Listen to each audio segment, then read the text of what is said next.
Hi, it's Nell, and thank you for joining me. I'm continuing on with the houseplant series, and this is a topic I get questions on a lot, and it's plants being toxic for pets or being safe for pets. So I wanted to talk about this and give you some things to think about. So this is a little more of a chatty video, and then I will tell you the plants that are safe at the end.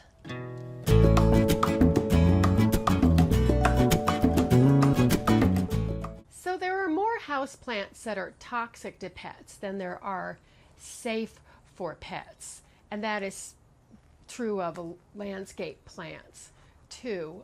But you have to think about the degree of toxicity too, because some plants are only mildly toxic and some are highly toxic, and then there's all degrees in between. So just because something's toxic doesn't mean it's going to kill your pet. So you have to think about that, and there are websites. I will leave some links in the blog post and a couple down below that tell you about the degrees of toxicity and what it'll do to your pet. Because sometimes it's just like a mouth irritation, or it's just a rash.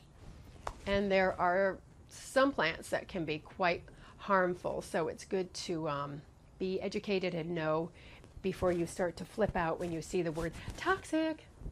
Now there are some plants that are toxic to cats and some that are toxic to dogs.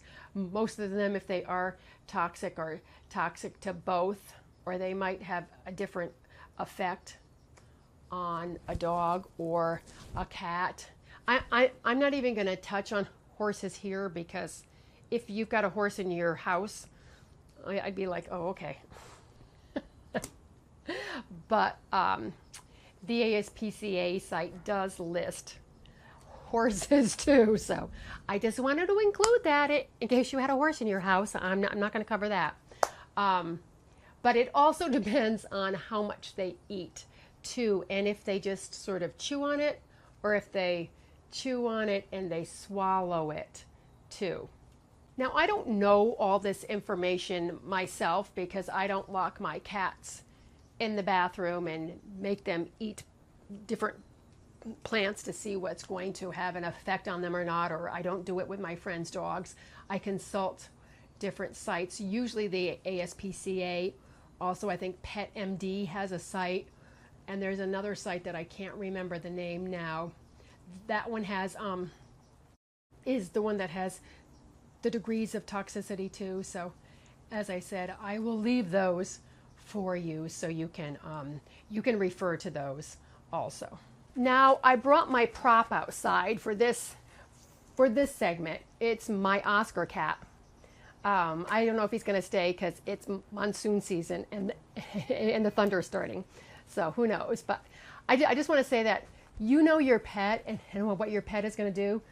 Like Oscar is 18, and he will occasionally chew on plants outdoors, but he only does it like once every 3 weeks, and then he might throw up or he might not. My other cat doesn't touch them, doesn't touch plants, has no interest in them at all. So that's something that is important to know, because I just know that my cats are not going to chew on plants, so I can have them inside, no problem at all. Now, I grew up on a small farm, and we had a lot of animals, a lot of cats and dogs, along with livestock too. And our cats and our dogs love to chew on grass, and that is a digestion thing. And that's what I think it is with him. Or it could be, I've read too, that if your cat is chewing on your houseplants, either bored, angry, or needs some fiber in their diet. So your pet might be lacking something, and maybe that's why they're chewing on the plants. My cats don't scratch on furniture either, so I'm very lucky that way. My kitty cat Ivan in San Francisco used to love to chomp on bromeliads because they were really crunchy. And he didn't swallow them or take bites out of them. He would just chew on them. And that's just that. I think it's a texture, like, just feels really good. It's sort of like us. It's sort of like us with the potato chips. We just want something really crunchy and, that just satisfies us. So with cats, it's that sort of thing too, and dogs too. So that is something for you to think about with your pet and why they are doing it. Get into a little bit of pet psychology, because sometimes Oscar Oscar just chews on the plants outside, and sometimes I think he swallows it. So I guess it just depends on what his stomach is telling him to do. So be aware and be informed. If your cat or dog eats something and vomits one time, just really short, it's probably okay. If there's repeated vomiting and the animal is really showing signs of discomfort, then of course call the emergency room. Call your vet. You can always tell them the name of the plant they ate, and if you don't know them, you can know the name of the plant, you can always email them a picture, and hopefully they will be able to help you out and tell you exactly what to do. Okay, well, I have obviously lost my seat on the love seat, but I'm going to give you some ideas of some things you can do to prevent your pets from chewing on plants. You can get some grass. Kitty grass is good. Dogs, to the best of my knowledge, even in big cities, go outside, so I don't know if dogs chew on houseplants as much at all. I know my friends who have dogs haven't talked about it. I think it's more of a landscape thing. So the grass is, I think, a little more for Kit Kats. There are sprays, or there are some sprinkles that you can buy over the counter and put into the plant. They are repellents. I don't know if any of them work or not. If you have used one and it does work, please let us know. I was also reading aluminum foil. If you crunch it up and you put it in the pot, it's going to keep the cat out of the plant. Now, that may not work on a tabletop plant or a plant with a lot of foliage, but if you have a bigger floor plant that the cat is sort of crawling up a bit to get the leaves, that would work. It's not the best look, but hey, maybe you have some Star Trek decor in your house. So you can try sprinkling some cayenne pepper in and around the plant and see if that helps as a repellent. Or you can try using a safe plant as a deterrent. Put that where it's really readily accessible to the animal, and maybe it would be a decoy and they'd stay away from the other ones. And the other thing you can do is, of course, put the plants out of reach. It doesn't really work with floor plants unless you put them up on a plant stand, but that's going to be pretty tall. But you can also, put your plants up on a bookcase or a bookshelf, or you can hang them. Now, I'm going on to the plant soon, but I just want to give you one thing to think about. Just because a plant is safe or non-toxic, it doesn't mean that it won't cause your pet to throw up, because it will be safe, but it can still cause some vomiting. So just be aware of that.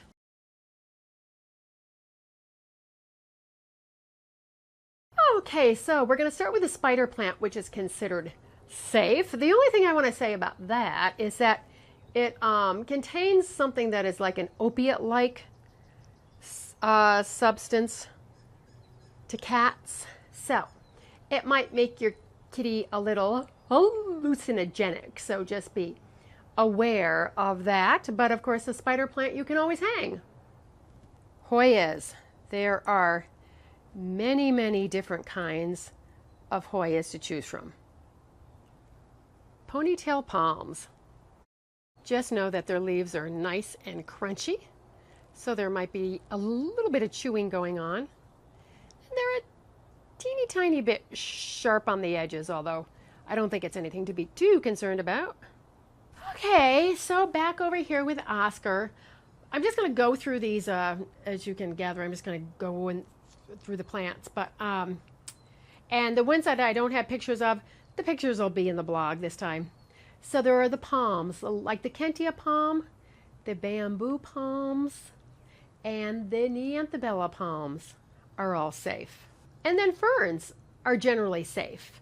There is a Boston fern, the variety is Dallas, and that variety tends to hold up better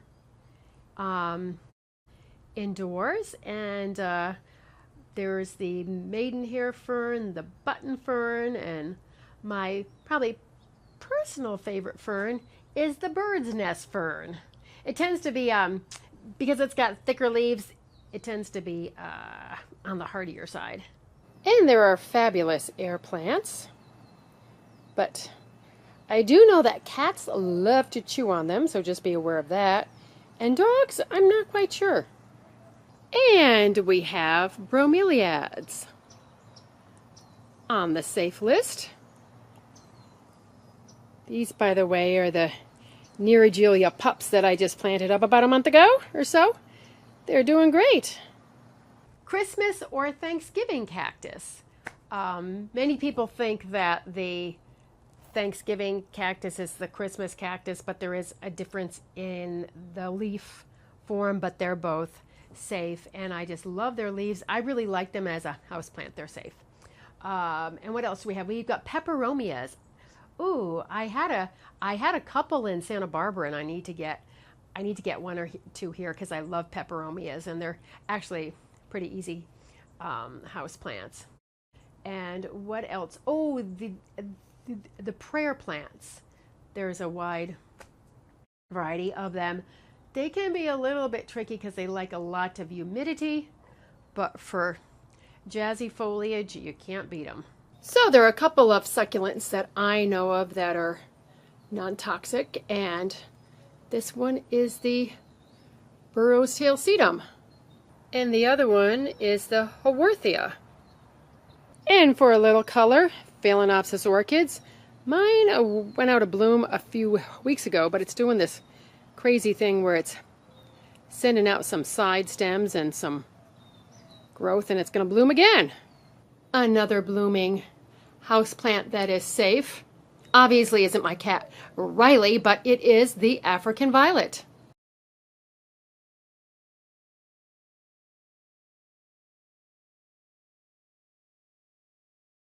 So I hope that we have given you something to think about with pets and plants and toxic and safe. Links and pictures will be in the blog post, so you can go over and consult that. The link is down below. And Oscar says, thank you for all your likes and your comments and your subscribes. And he also says, let's get out into the garden and make our worlds a more beautiful place, or into our home gardens, so we can enjoy our pets and our house plants. So come back, because I have a lot more videos coming your way. I have one more in this series about plants that best clean the air, because all plants clean the air to a tiny degree, but there are ones that are really good at it. So stick around for that. And as always, I thank you so much for watching, and I will catch you in the next video. Bye.